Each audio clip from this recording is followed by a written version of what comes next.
In this video, I will show you how to edit your header and footer in WordPress.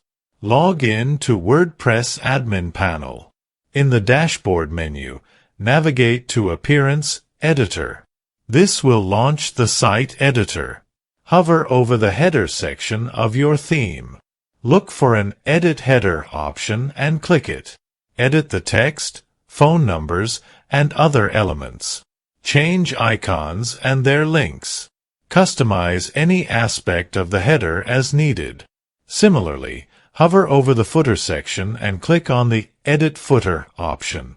This will allow you to remove or edit existing text and links. Change contact information like phone numbers and opening hours. Modify subscription buttons or any other elements in the footer.